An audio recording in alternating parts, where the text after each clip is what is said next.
In his 1993 book, Unnatural History: True Manitoba Mysteries, author Chris Rutkowski, a man generally considered to be one of Canada's leading experts on the subject of unidentified flying objects, wrote, "Ufologists recognize several periods of significant increases in the number of UFO sightings.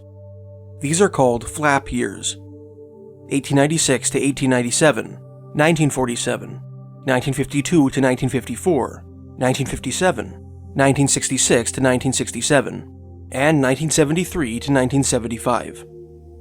That this pattern applies to Canadian UFO sightings, as Rutkowski later points out in his book, is bolstered by a number of articles filed away in the archives of Rutkowski's American counterpart, Mr. Gary S. Mangiacopra, which describe a succession of UFO sightings in the early 1950s. One such article, entitled Canada Hunts for Flying Saucers, written by John C. Ross, aka Curtis Fuller, for the May 1954 issue of the magazine Fate, details a number of alleged UFO sightings made during the early 50s flap. All of them took place in or near North Bay, Ontario, a city on the northeastern shores of Lake Nipissing, just northwest of Algonquin Provincial Park. The sightings began in the fall of 1951, when 3 of the city's residents, all of them standing on a different shore of Lake Nipissing, spotted a bright silver sphere making strange maneuvers over the lake in broad daylight. Over the next 3 years, 16 people reported nighttime sightings of mysterious orange-colored spheres in the North Bay area. One witness claimed that the sphere he saw came out of the northeastern skies, wandered back and forth across the horizon, then vanished. In addition to cavorting over Lake Nipissing, strange orange-red discs appeared on several occasions over the newly established Royal Canadian Air Force Base just north of the city, a CFB station founded in 1951, ironically for the purpose of aerial surveillance and defense. On January 1st, 1952, RCAF Warrant Officer W.J. Yo watched the strange object circle, dive, and zigzag over the base's airstrip for 8 minutes. 4 months later, on April 12, 1952, Warrant Officer E.H. Roselle and Flight Sergeant R. McRae saw an amber-colored aerial sphere approach from the southwest. The mysterious globe hovered over the airstrip for some time, before returning along the route by which it had arrived, climbing into the sky at a 30-degree angle for 2 minutes, before disappearing from view.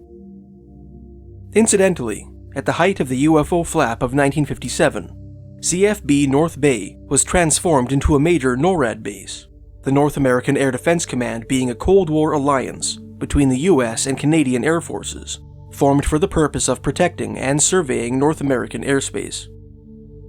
Today, an enormous underground complex designed to withstand a nuclear blast lies 60 stories beneath it. Another article in Mr. Mangiacopra's archive, entitled Special Saucer Report, which appeared in the June 1953 issue of the magazine Fate, chronicles an unusual cluster of UFO sightings concentrated within a 10-day period in the latter part of January 1953, smack in the middle of the aforementioned flap. The first incident took place on January 21st, when 2 American fighter pilots made a routine flight over Japan. Not far from the Kuril Islands, and the island of Sakhalin, which Japan had formally ceded to the Soviet Union just 2 years prior, in the culmination of a contentious territorial dispute, the airmen spotted rotating clusters of red, white, and green lights, hovering in the sky. The things were simultaneously picked up on radar by a US Air Force crew on the ground, apparently proving that they constituted one or more material objects. After hanging motionless in the air for some time, the lights zipped away with blinding speed. This unnerving report prompted the US Air Force to declassify 2 similar incidents that had taken place in Japan in the recent past. Back on March 29, 1952, while conducting an aerial exercise near the city of Misawa, Lieutenant David C. Brigham saw a tiny, shiny disc descend from above and interpose itself between his own aircraft and an adjacent F-84 Thunderjet. He described the mysterious object as being about 8 inches in diameter, very thin, round, and as shiny as polished chromium. It had no projections and left no exhaust or vapor trails. Although the object did not appear to have any markings, there was reportedly a ripple in the metal skin. To Brigham's horror, the little disc darted directly towards the Thunderjet, stopped within 20 feet of the aircraft, then flipped at a 90-degree angle. The strange object proceeded to flutter for approximately 3 seconds, before maneuvering around the Thunderjet and then shooting up and out of sight. The second previous incident had taken place on December 29, 1952, when Colonel Donald J. M. Blakesley, a decorated World War II flying ace, spotted a cluster of strange lights while flying near the same spot at which the January 21st sightings took place. Like his anonymous successors, Blakesley described seeing a rotating cluster of red, green, and white lights hovering in the air. The veteran pilot extinguished all the lights in his cockpit in order to determine whether the strange aerial phenomenon was simply a reflection on the glass. When the rotating lights did not dissipate, Blakesley turned his lights back on and converged on the floating cluster, prompting it to fly away at mind-bending speed.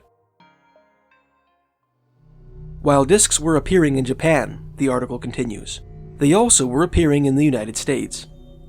4 days after the January 21st, 1953 report, a mysterious cigar-shaped object was spotted in the sky near Fort Worth, Texas. It changed color several times, before flying away with terrific speed. According to an article in the April 1953 issue of the Journal of the American Veterinary Medical Association, a 4-month-old Hereford calf was seen observing this UFO intently and inclined her head in order to get a better view of the spectacle. After the strange visitor departed, the calf was unable to return her head to its normal position. In the days following the incident, the Hereford continued to stare vacantly at the sky, without displaying the slightest appetite, her eyes rhythmically moving back and forth. Unable to treat her mysterious condition, the owner had the calf euthanized. A subsequent autopsy revealed an abscess in the animal's brain. 3 days after the sighting at Fort Worth, on January 28th, U.S. servicemen stationed in a control tower at the Marine Air Base in El Toro, California, witnessed the appearance of a large, fiery aerial disc. When approached by a fighter jet, the object made a speedy escape.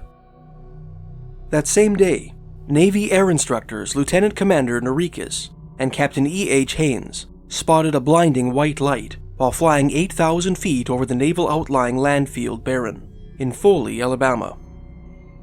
The strange luminescence was simultaneously spotted by Chief Air Controllers E.F. Hudson and Wave Muriel Titus on the ground below. After hovering in the air for about 45 seconds, the light changed color and took off northwest toward the city of Mobile. I watched it for about 45 minutes, Titus was quoted as having said. At first I thought it was a bright star, but then it started to pulsate and change colors. First it was a brilliant white, then it would change to red and then to green. The day after the El Toro and Foley sightings, a Northrop aircraft test pilot named Rexy Hardy, who had formerly served as a lieutenant commander in the Navy Air Service, noticed 4 strange objects gliding through the air in tandem while flying his own plane over Malibu, California. They were about the size of a B-36, he told a reporter for the Los Angeles Examiner, but circular in shape. They were clearly defined. They were of aluminum color and in a definite flight pattern. Their speed was around 1,200 miles per hour. They were definitely not balloons, nor any type of aircraft I have ever seen.